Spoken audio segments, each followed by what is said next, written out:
guys, and ito yung ating pagbabalat ng pomelo na very easy.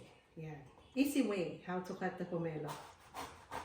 Cut natin yung dulo. Then cut natin siya dito. And then cut pa ng isa. And then, yan. Ganito kadaling mag-fill ng pomelo. Ayan. Tapos na.